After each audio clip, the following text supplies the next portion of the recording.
ನಮಸ್ಕಾರ ವೀಕ್ಷಕರೇ, ರಿವ್ಯೂ ಚಾನೆಲ್ಗೆ ಸ್ವಾಗತ. ನಾನು ಸೌಖ್ಯ ಗಾಂವ್ಕರ್. ಬಿಜೆಪಿ ಹೈಕಮಾಂಡ್ಗೆ ಕರ್ನಾಟಕ ಬಿಜೆಪಿ ಚುನಾವಣೆಗೆ ಮಾಡಿಕೊಂಡಿರೋ ತಯಾರಿ ಬಗ್ಗೆ ಈಗ ತಲೆನೋವು ಶುರುವಾಗಿದೆ. ಯಾಕಂದರೆ ಬರೋಬ್ಬರಿ 3 ಸರ್ವೆ ರಿಪೋರ್ಟ್ಗಳನ್ನು ಕೂಡ ತರಿಸ್ಕೊಂಡಾಗಿದೆ. 2 ಸ್ವತಂತ್ರ ಸಂಸ್ಥೆಗಳಿಂದ ಮಾಡಿಸಿರುವಂಥ ಸರ್ವೆ, ಇನ್ನೊಂದು ಅಮಿತ್ ಶಾ ಕಡೆಯಿಂದ ಆಗಿರುವಂಥ ಸರ್ವೆ. ಈ 3 ರಿಪೋರ್ಟ್ಗಳನ್ನು ತಾಳೆ ಹಾಕಿ ನೋಡಿದಾಗ ಬಹುತೇಕ ಹೆಚ್ಚು ಕಡಿಮೆ ಒಂದೇ ರೀತಿಯ ವರದಿ ಸಲ್ಲಿಕೆಯಾಗಿರೋದು. ಈಗ ಬಿಜೆಪಿ ಸದ್ಯದ ಪರಿಸ್ಥಿತಿಯಲ್ಲಿ ಚುನಾವಣೆ ನಡೆದ್ರೆ ಎಷ್ಟು ಸ್ಥಾನಗಳನ್ನು ಗೆಲ್ಲಲಿದೆ ಅನ್ನೋದರ ಒಂದು ಚಿತ್ರಣವನ್ನು ಕೊಡ್ತಾ ಇದೆ. ಮತ್ತು ಆ ನಂಬರ್ಸ್ ಈಗ ಬಿಜೆಪಿ ಹೈಕಮಾಂಡ್ ತಲೆನೋವಿಗೆ ಕಾರಣ ಆಗಿರೋದು. ಇದನ್ನ ಸರಿದೂಗಿಸಿಕೊಳ್ಳೋದಕ್ಕೆ ಈಗ ಅಮಿತ್ ಶಾ ಹೊಸ ಸ್ಟ್ರಾಟಜಿಯನ್ನು ರೆಡಿ ಮಾಡಿ ರಾಜ್ಯ ನಾಯಕರುಗಳಿಗೆ ಬಿಗ್ ಟಾಸ್ಕ್ ಒಂದನ್ನು ಹೆಗಲಿಗೆ ಹಾಕಿದ್ದಾರೆ. ನಾವು ಎಲ್ಲೆಲ್ಲಿ ಸೋಲ್ತೀವಿ ಅನ್ನೋ ಸುಳಿವು ಸಿಗ್ತಾ ಇದೆಯೋ ಸರ್ವೆಯಲ್ಲಿ, ಅದರಲ್ಲಿ ಬಹುತೇಕ ಕಡೆ ಉಳಿಸ್ಕೊಳ್ಳೋದಕ್ಕೆ ಎಲ್ಲೆಲ್ಲ ಸಾಧ್ಯತೆ ಇದೆಯೋ ಆ ಎಲ್ಲ ಕೊನೆ ಕ್ಷಣದ ಸರ್ಕಸ್ಗಳನ್ನು ಮಾಡೋದು. ಆದರೆ ಎಲ್ಲ ಉಳಿಸ್ಕೊಳ್ಳೋಕೆ ಸಾಧ್ಯ ಇಲ್ಲ. ಆಡಳಿತ ವಿರೋಧಿ ಅಲೆಯಲ್ಲಿ ಒಂದಿಷ್ಟು ಕ್ಷೇತ್ರಗಳು ಕೊಚ್ಕೊಂಡು ಹೋಗ್ತಾವೆ ಅನ್ನೋದು ಗೊತ್ತು. ಆ ಕೈ ತಪ್ಪಿ ಹೋಗತ್ತೆ ಅನ್ನೋ ಕ್ಷೇತ್ರಗಳಿದ್ದಾವಲ್ಲ, ಅಷ್ಟು ಸಂಖ್ಯೆಯಲ್ಲಿ ನಮಗೆ ಬೇರೆ ಕ್ಷೇತ್ರಗಳಲ್ಲಿ ಗೆಲುವು ಸಿಗಬೇಕು. ಅಷ್ಟು ಹೊಸ ಕ್ಷೇತ್ರಗಳು ಸೇರ್ಪಡೆಯಾಗಬೇಕು. ಕಳೆದ 2018 ಚುನಾವಣೆಯಲ್ಲಿ ಎಲ್ಲಿ ನಮಗೆ ಗೆಲುವು ಸಿಕ್ಕಿರಲಿಲ್ಲವೋ ಅಂತಹ ಕ್ಷೇತ್ರಗಳಲ್ಲಿ ಖಾತೆ ತೆರಿಬೇಕು. ಅದಕ್ಕೆ ಏನು ಮಾಡಬೇಕು? ನಾವು ಹೊರಗಡೆಯಿಂದ ಗೆಲ್ಲೋ ಕುದುರೆಗಳನ್ನು ಕರ್ಕೊಂಡು ಬರಬೇಕು. ಈ ನಿಟ್ಟಿನಲ್ಲಿ ದಕ್ಷಿಣ ಕರ್ನಾಟಕದ ಒಟ್ಟು 7 ಪ್ರಭಾವಿ ನಾಯಕರುಗಳು, ಶಾಸಕರುಗಳು, ಜೊತೆಗೆ ಮಧ್ಯ ಕರ್ನಾಟಕದ 1, ಇನ್ನು ಕಿತ್ತೂರು ಕರ್ನಾಟಕದ 4 ಜನ ಶಾಸಕರುಗಳನ್ನು ಬಿಜೆಪಿ ಸೇರ್ಪಡೆ ಮಾಡೋದಕ್ಕೆ ದೊಡ್ಡ ಮಟ್ಟದಲ್ಲಿ ಈಗ ಪ್ರಯತ್ನ ಆಗ್ತಾ ಇದೆ. ಆಪರೇಷನ್ ಕಮಲ ಸಕ್ಸಸ್ ಆದರೆ ಈ 12 ಕ್ಷೇತ್ರಗಳಲ್ಲೂ ಕೂಡ ನಾವು ಅಂದುಕೊಂಡಂತೆ ಆದರೆ ಬಿಜೆಪಿ ಹಾಗೂ ಹೀಗೂ ಮಾಡಿ ಒಳ್ಳೆ ನಂಬರ್ಸನ್ನು ಗಳಿಸಬಹುದು. 2018ಕ್ಕಿಂತನೂ ನಂಬರ್ಸ್ ಜಾಸ್ತಿ ಮಾಡಿಕೊಳ್ಳಬಹುದು ಅನ್ನುವಂಥ ಲೆಕ್ಕಾಚಾರವಂತೆ. ಹಾಗಾದರೆ ಏನಿದು 3 ಸರ್ವೆಗಳ ರಿಪೋರ್ಟ್ ಕೊಟ್ಟಿರೋ ಅಂಕಿಅಂಶ, ಅಮಿತ್ ಶಾ ಕೊಟ್ಟಿರುವ ಬಿಗ್ ಟಾಸ್ಕ್ 12 ಕ್ಷೇತ್ರಗಳು ಯಾವ್ಯಾವುದು? ಸಂಪೂರ್ಣ ಮಾಹಿತಿ ನಿಮ್ಮ ಮುಂದೆ ಇಡ್ತಾ ಇದೀವಿ. ಮಿಸ್ ಮಾಡಿದ್ರೆ ನಮ್ಮ ಚಾನಲ್ನ ಸಬ್ಸ್ಕ್ರೈಬ್ ಮಾಡಿ, ಬೆಲ್ ಬಟನ್ ಕ್ಲಿಕ್ ಮಾಡಿದ್ರೆ ಎಲ್ಲ ಅಪ್ಡೇಟ್ಸ್ ನಿಮ್ಮನ್ನು ತಲುಪತ್ತೆ. ಮೊದಲನೇದಾಗಿ ರಿವ್ಯೂ ವೀಕ್ಷಕರಿಗೆ ಕೆಲವೊಂದು ಕ್ಲಾರಿಫಿಕೇಶನ್ ಕೊಡೋದಾದರೆ, ಕೆಲವರು ಪ್ರಶ್ನೆ ಎತ್ತಿದ್ರಿ, ಹಲವಾರು ಸರ್ವೆ ರಿಪೋರ್ಟ್ಗಳಿಗೆ ಸಂಬಂಧಪಟ್ಟಂತೆ ಸುದ್ದಿ ಮಾಡಿದಿರಿ, ಆದರೆ ಅದಕ್ಕೆ ಸೋರ್ಸ್ ಏನು, ನಿಜವಾಗಿ ಈ ಸರ್ವೆ ನಡೆದಿದೆಯಾ, ಊಹಾಪೋಹ ಅನ್ನೋ ರೀತಿಯ ಅಭಿಪ್ರಾಯ ವ್ಯಕ್ತಪಡಿಸಿದ್ರಿ. ನಿಮ್ಮ ಟೀಕೆ ಪ್ರೋತ್ಸಾಹ ಎಲ್ಲದಕ್ಕೂ ಸ್ವಾಗತ ಇದೆ. ಆದರೆ ನಾವು ಯಾವುದೇ ಊಹಾಪೋಹ ದಿನಕ್ಕೊಂದು ಸರ್ವೆ ರಿಪೋರ್ಟ್ಗಳನ್ನು ಕೊಡ್ತಾ ಇಲ್ಲ. ಬದಲಾಗಿ ಬಿಜೆಪಿ ಇಂಟರ್ನಲ್ ಸರ್ವೆ 3 ರಿಪೋರ್ಟ್ಗಳು ಇದುವರೆಗೆ ಸಲ್ಲಿಕೆಯಾಗಿರೋದು. ಆ 3 ರಿಪೋರ್ಟ್ಗೆ ಸಂಬಂಧಪಟ್ಟಂತೆ ಮಾತ್ರ ನಾವು ಸುದ್ದಿಗಳನ್ನು ಮಾಡಿರೋದು. ನಮ್ಮ ಮೂಲಗಳಲ್ಲಿ ಆಫ್ ದಿ ರೆಕಾರ್ಡ್ ಕೆಲವೊಂದು ವಿಚಾರಗಳು ಸಿಗ್ತವೆ. ಅದರ ಆಧಾರವಾಗಿ ನಾವು ಸುದ್ದಿಗಳನ್ನು ನಿಮ್ಮ ಮುಂದೆ ಇಡ್ತಾ ಹೋಗ್ತೀವಿ. ಇವತ್ತು ಕೂಡ ಈ 12 ಕ್ಷೇತ್ರಗಳಲ್ಲಿ ಯಾವ ರೀತಿ ಬಿಜೆಪಿ ಆಪರೇಷನ್ಗೆ ಇಳಿದಿದೆ, ತನ್ನ ನಂಬರ್ಸನ್ನು ಹೆಚ್ಚಿಸ್ಕೊಳ್ಳೋದಕ್ಕೆ, ಸೋಲೋದನ್ನು ಇಲ್ಲಿ ಬ್ಯಾಲೆನ್ಸ್ ಮಾಡ್ಕೊಳ್ಳೋದಕ್ಕೆ, ಆ ವಿಚಾರ ಕ್ವಿಕ್ ಆಗಿ 1 by 1 ಹೇಳ್ತಾ ಹೋಗ್ತೀವಿ. 12 ಕ್ಷೇತ್ರಗಳು ಯಾವುದು, ಯಾರ್ಯಾರ ಮೇಲೆ ಬಿಜೆಪಿ ಕಣ್ಣಿಟ್ಟಿರೋದು ಅನ್ನೋದನ್ನ. ಬೀದರ್ ಸೌತ್, ಬೀದರ್ ದಕ್ಷಿಣ ವಿಧಾನಸಭಾ ಕ್ಷೇತ್ರ, ಬಂಡೆಪ್ಪ ಕಾಶಂಪುರ್ JDSನ ಶಾಸಕರಿರುವಂತಹ ಕ್ಷೇತ್ರ. ಆ ಭಾಗದಲ್ಲಿ ಬಂಡೆಪ್ಪ ಕಾಶಂಪುರ್ ಅವರು ಬಹಳ ಪ್ರಭಾವಿಯಾಗಿದ್ದಾರೆ, ಜಾತಿ ಬಲ ಕೂಡ ಇದೆ. ಬಂಡೆಪ್ಪ ಕಾಶಂಪುರ್ ಅವರನ್ನ ಕಾಂಗ್ರೆಸ್ ಕೂಡ ಸೆಳೆಯೋಕೆ ಪ್ರಯತ್ನ ಮಾಡ್ತಾ ಇತ್ತು ಬಹಳಷ್ಟು ಬಾರಿ. ಆ ಬಗ್ಗೆ ಕೂಡ ರಿವ್ಯೂ ರಿಪೋರ್ಟ್ ಮಾಡಿದೆ. ಆದರೆ ಈಗ ಬಿಜೆಪಿ ಹೇಗಾದರೂ ಮಾಡಿ ಬಂಡೆಪ್ಪ ಕಾಶಂಪುರ್ ಅವರನ್ನ ಕರ್ಕೊಂಡು ಬರಲೇಬೇಕು ಅನ್ನೋ ಶತಪ್ರಯತ್ನ ಶುರು ಮಾಡಿದೆ. ಆದರೆ ಕಾಶಂಪುರ್ ಅವರು ಇದುವರೆಗೂ ಕೊಟ್ಟು ಬಿಟ್ಟು ಕೊಡ್ತಾ ಇಲ್ಲ. ಯಾಕಂದರೆ ನಾಳೆ ಮೈತ್ರಿ ಆದರೆ, ಬಿಜೆಪಿ JDS ಮೈತ್ರಿ ಆದರೆ ನಾನು ಬಿಜೆಪಿಗೆ ಹೋಗಿ ನನಗೇನು ಲಾಭ ಆಗಲಿಕ್ಕಿಲ್ಲ. ಅದ್ರ ಬದಲು JDS ಅಲ್ಲೇ ಇದ್ದರೆ ಲಾಭ ಹೆಚ್ಚು, ನನಗೆ ಸ್ಥಾನಮಾನಗಳು ಸಿಗೋದಕ್ಕೆ ಅವಕಾಶ ಚೆನ್ನಾಗಿರುತ್ತೆ. ಹಾಗೆ ಕುಮಾರಸ್ವಾಮಿ ಅವ್ರ ಜೊತೆ ತುಂಬ ಚೆನ್ನಾಗಿದ್ದಾರೆ ಬಂಡೆಪ್ಪ ಕಾಶಂಪುರ್ ಅವರು. ಸದ್ಯಕ್ಕೆ ಅವರಿಬ್ಬರ ಸಂಬಂಧ ಏನು ಹಳಸಿಲ್ಲ. ಆದರೆ ಭವಿಷ್ಯದ ದೃಷ್ಟಿಯಿಂದ ಉತ್ತರ ಕರ್ನಾಟಕ ಭಾಗದಲ್ಲಿ JDSನ ಬುಡ ಎಷ್ಟು ಗಟ್ಟಿ ಇದೆ, ಇವರೆಲ್ಲ ವೈಯಕ್ತಿಕ ವರ್ಚಸ್ಸಿನ ಮೇಲೆ ಗೆದ್ದುಕೊಂಡು ಬರ್ತಾ ಇರೋರು. ಹಾಗೆ ರಾಜಕೀಯ ಭವಿಷ್ಯ ಮುಂದಿನ ಲೆಕ್ಕಾಚಾರಗಳನ್ನು ಹಾಕಿದಾಗ ಬಿಜೆಪಿ ಅಥವಾ ಕಾಂಗ್ರೆಸ್ ಅಲ್ಲಿ ಹೆಚ್ಚಿನ ಅವಕಾಶಗಳು ಕಾಣಬಹುದು. ಆ ಲೆಕ್ಕಾಚಾರದಲ್ಲಿ ಬಂಡೆಪ್ಪ ಕಾಶಂಪುರ್ ಅವರು ಏನು ತೀರ್ಮಾನ ತಗೊಳ್ತಾರೆ ಅನ್ನೋದು ಗೊತ್ತಿಲ್ಲ. ಸದ್ಯಕ್ಕೆ ಚುನಾವಣೆ ಹತ್ರ ಬರೋ ತನಕ ಯಾರ ಪರವಾಗಿ ಅಲೆ ಇದೆ ಇದನ್ನ ನೋಡಿಕೊಂಡು ನಿರ್ಧಾರ ಮಾಡೋಣ ಅನ್ನೋ ಲೆಕ್ಕಾಚಾರದಲ್ಲಿದ್ದಾರಂತೆ ಬಂಡೆಪ್ಪ ಕಾಶಂಪುರ್ ಅವರು. ಆದರೆ ಪದೇ ಪದೇ ಅವರಿಗೆ ಆಫರ್ ಹೋಗ್ತಾ ಇದೆ ಬಿಜೆಪಿಯಿಂದ ಅನ್ನೋದು ಗಮನಾರ್ಹ ವಿಚಾರ. ಅಲ್ಲಿ ಬೀದರ್ ಸೌತ್ನಲ್ಲಿ ಕಮಲ ಅರಳಿಸೋದಕ್ಕೆ ಈಗ ಪ್ರಯತ್ನ ಶುರುವಾಗಿದೆ. ಬೀದರ್ನ 2ನೇ ಕ್ಷೇತ್ರ ಹುಮ್ನಾಬಾದ್. ರಾಜಶೇಖರ್ ಪಾಟೀಲ್ ಅವರು ಕಾಂಗ್ರೆಸ್ನ ಶಾಸಕರು. ಕಳೆದ ಬಾರಿ ಆಪರೇಷನ್ ಕಮಲ ಟೈಮಲ್ಲೂ ಅವರಿಗೆ ಆಫರ್ ಮೇಲೆ ಆಫರ್ ಹೋಗಿತ್ತು, ಆದರೆ ಅವರು ಬಂದಿರಲಿಲ್ಲ. ಆಗ ಈ ಆಪರೇಷನ್ ಸಕ್ಸಸ್ ಆಗಿರಲಿಲ್ಲ. ಈಗ ಮತ್ತೊಂದು ಸುತ್ತಿನ ಪ್ರಯತ್ನ ಶುರುವಾಗಿದೆ. ಲಿಂಗಾಯತ ಸಮುದಾಯಕ್ಕೆ ಸೇರಿದವರಾಗಿರೋದ್ರಿಂದ BJPಗೆ ನೀವು ಚೆನ್ನಾಗಿ ಹೊಂದಾಣಿಕೆ ಆಗ್ತೀರಿ, ಇಲ್ಲಿ ಬಂದರೆ ನಿಮಗೆ ಲಾಭಗಳು ಹೆಚ್ಚಿವೆ, ಬಂದುಬಿಡಿ ಅಂತ ಕರೀತಾ ಇದ್ದಾರಂತೆ. ರಾಜಶೇಖರ್ ಪಾಟೀಲ್ ಅವರು ಏನು ಮಾಡ್ತಾರೆ ಅನ್ನೋದನ್ನು ಕಾದು ನೋಡಬೇಕು. ಇನ್ನು ಕಲಬುರಗಿಗೆ ಹೋದರೆ ಕಲಬುರಗಿಯಲ್ಲಿ ಮೊದಲನೇದಾಗಿ ಶಹಾಪುರ, ಶರಣಬಸಪ್ಪ ದರ್ಶನಾಪುರ ಇವರನ್ನು ಸೆಳೆಯುವ ಪ್ರಯತ್ನ ದೊಡ್ಡ ಮಟ್ಟದಲ್ಲಿ ಆಗ್ತಾ ಇದೆ. ಅವರು ಬೇರೆ ಬೇರೆ ಪಕ್ಷಗಳಿಂದ ಗೆದ್ದು ಬಂದಿದ್ದಾರೆ, JDS, ಜನತಾದಳ, ಕಾಂಗ್ರೆಸ್ ಅಂತ. ಈಗ BJPಗೆ ಕರ್ಕೊಂಡು ಬರುವಂಥ ಪ್ರಯತ್ನ ನಡೀತಿರೋದು. ಇಲ್ಲಿ BJP ವೋಟ್ ಬ್ಯಾಂಕ್ ಚೆನ್ನಾಗಿದೆ, ಯಾಕಂದರೆ ಗುರು ಪಾಟೀಲ್ ಅವರು ಹಿಂದೆ KJPಯಿಂದ ಇಲ್ಲಿ ಗೆದ್ದಿದ್ರು.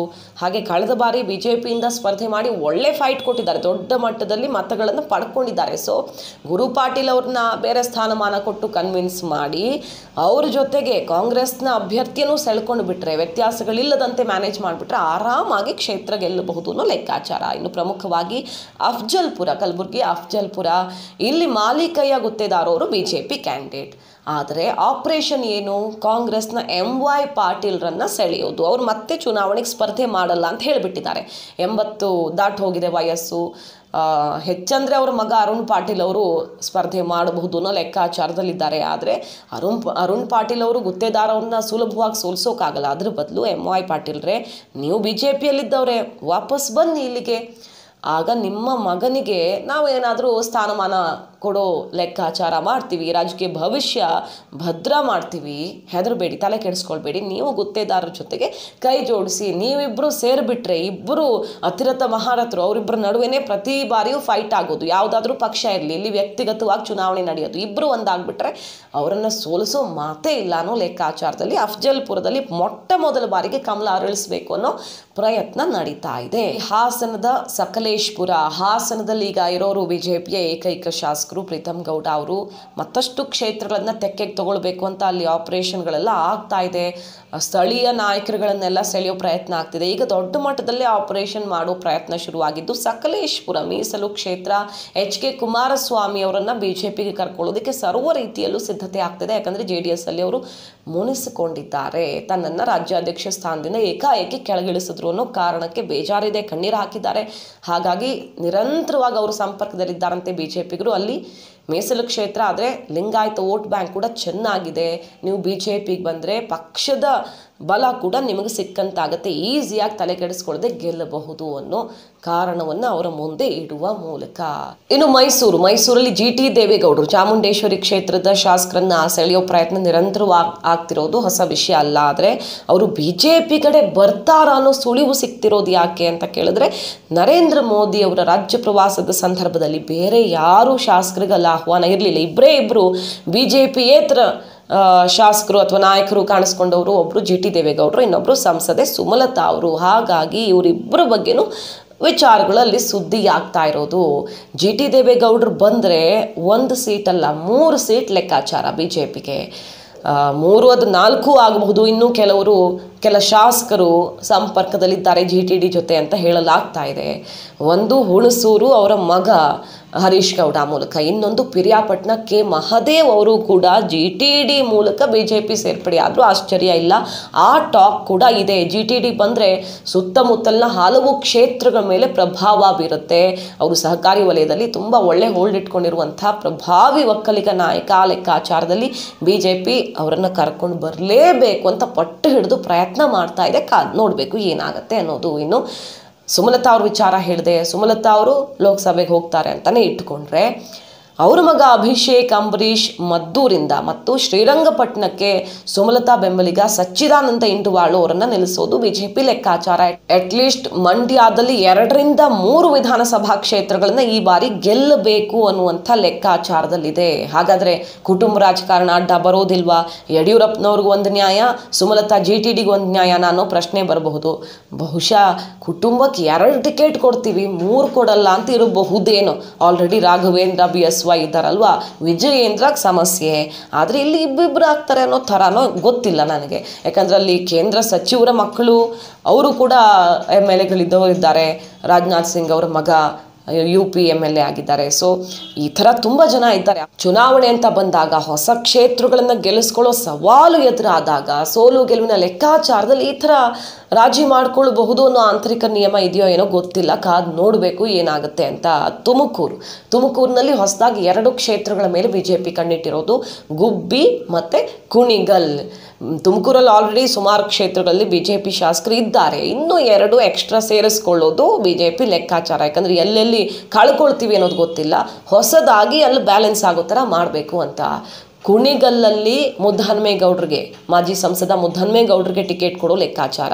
ಅಲ್ಲಿ ಟಿಕೆಟ್ಗಾಗಿ ಯುದ್ಧ ನಡೀತಾ ಇದೆ. ಡಾಕ್ಟರ್ ರಂಗನಾಥ್, DK ಸಂಬಂಧಿ ರಂಗನಾಥ್ ಮತ್ತು ಮುದ್ದಹನುಮೇಗೌಡರ ನಡುವೆ ಬೇಜಾರು ಮಾಡ್ಕೊಂಡ್ಬಿಟ್ಟಿದ್ದಾರೆ ಮುದ್ದಹನುಮೇಗೌಡರು. ಕಳೆದ ಬಾರಿ MP ಟಿಕೆಟ್ ಬಿಟ್ಕೊಟ್ಟೆ, ಈಗ ನನಗೆ ಯಾರೂ ಅವಕಾಶ ಕೊಡ್ತಾ ಇಲ್ಲ ಅಂತ ಅವರನ್ನು ಸೆಳೆದು BJPಯಿಂದ ಸ್ಪರ್ಧೆ ಮಾಡಿಸೋದು. ಹಾಗೆ ಗುಬ್ಬಿ ಶ್ರೀನಿವಾಸ್ ಅವರು ಕಾಂಗ್ರೆಸ್ ಕಡೆ ಹೋಗ್ತಾರೆ ಅಂತಾನೆ ಇಷ್ಟು ದಿನದ ತನಕನೂ ಸುದ್ದಿ ಆಗ್ತಿದ್ದು. ಆದರೆ ಈಗ BJP ಖಾತೆ ತೆರೆಯೋದಕ್ಕೆ ಪ್ರಯತ್ನ ಮಾಡ್ತಿರುವಂಥ ಕ್ಷೇತ್ರಗಳ ಪಟ್ಟಿಯಲ್ಲಿ ಗುಬ್ಬಿ ಹೆಸರು ಸೇರಿರೋದು ಕುತೂಹಲಕ್ಕೆ ಕಾರಣ ಆಗ್ತಾ ಇದೆ. ಅದಕ್ಕೆ ಪೂರಕವಾಗಿ ರಾಜ್ಯಸಭೆಯಲ್ಲಿ ಲೆಹರ್ ಸಿಂಗ್, BJPಯ 3ನೇ ಅಭ್ಯರ್ಥಿಗೆ ಗುಬ್ಬಿ ಶ್ರೀನಿವಾಸ್ ಅವರು ವೋಟ್ ಹಾಕಿದ್ರು ಅನ್ನೋ ಸುದ್ದಿ ಒಂದಕ್ಕೊಂದು ತಾಳಿ ಆಗ್ತಾ ಇದೆ. ಶ್ರೀನಿವಾಸ್ ಅವರ ಅಳಿಯ ದೆಹಲಿ ಮಟ್ಟದಲ್ಲಿ ನಾಯಕರ ಸಂಪರ್ಕದಲ್ಲಿದ್ದಾರೆ, ಒಬ್ಬರು ಪ್ರಭಾವಿ ಅಧಿಕಾರಿಯವರು ಅನ್ನೋ ಮಾಹಿತಿ ಇದೆ. ಅವ್ರ ಮೂಲಕ ಶ್ರೀನಿವಾಸ್ ಅವರನ್ನು ಸೆಳೆಯೋ ಪ್ರಯತ್ನ ಆಗ್ತಿದೆಯಂತೆ, ಕಾದು ನೋಡಬೇಕು. ಇನ್ನು ಮಧ್ಯ ಕರ್ನಾಟಕ, ಚಿತ್ರದುರ್ಗ, ಚಳ್ಳಕೆರೆ T. ರಘುಮೂರ್ತಿ ಅವ್ರ ಮೇಲೂ ಕೂಡ ಕಮಲ ಕಣ್ಣಿಟ್ಟಿದೆ. ಆದರೆ ಅವರಷ್ಟು ಸುಲಭವಾಗಿ BJPಗೆ ಬಂದು ಬಿಡೋ ಥರ ಶಾಸಕರು ಅಲ್ಲ. ಕಾಂಗ್ರೆಸ್ಸಲ್ಲೇ ಚೆನ್ನಾಗಿ ಅಡ್ಜಸ್ಟ್ ಆಗಿದ್ದಾರೆ, ಒಳ್ಳೆ ಕೆಲಸಗಾರರು ಹೌದು ಅನ್ನೋ ಅಭಿಪ್ರಾಯ ಇದೆ. ಸೊ ಕಾಂಗ್ರೆಸ್ಸಲ್ಲೂ ಈಸಿಯಾಗಿ ಗೆದ್ದು ಬರ್ತಾರೆ, ನನಗೇನೋ ವ್ಯತ್ಯಾಸ ಆಗಲ್ಲ ಅನ್ನೋದು ಅವ್ರ ಅಭಿಪ್ರಾಯ. ಅವ್ರು ಬಂದರೆ ಅವ್ರನ್ನ ಕರ್ಕೊಳ್ಳೋದು, ಇಲ್ಲ ಅಂದರೆ ಕಳೆದ ಬಾರಿ JDSಯಿಂದ ಸ್ಪರ್ಧೆ ಮಾಡಿ, ಮೊದಲ ಬಾರಿಗೆ ಸ್ಪರ್ಧೆ ಮಾಡಿ ಒಳ್ಳೆ ಮತಗಳನ್ನು ಗಳಿಸಿದ್ದಂತಹ ರವೀಶ್ ಕುಮಾರ್ ಅವರನ್ನು ಸೆಳೆಯೋದು, ರಘುಮೂರ್ತಿ ಅವರು ಸಿಕ್ಕಿಲ್ಲ ಅಂದರೆ ಅನ್ನೋದು ಲೆಕ್ಕಾಚಾರ. ಸೊ ಚಳ್ಳಕೆರೆ ಮೇಲೂ ಕೂಡ BJP ಗಮನ ಹರಿಸ್ತಾ ಇದೆ.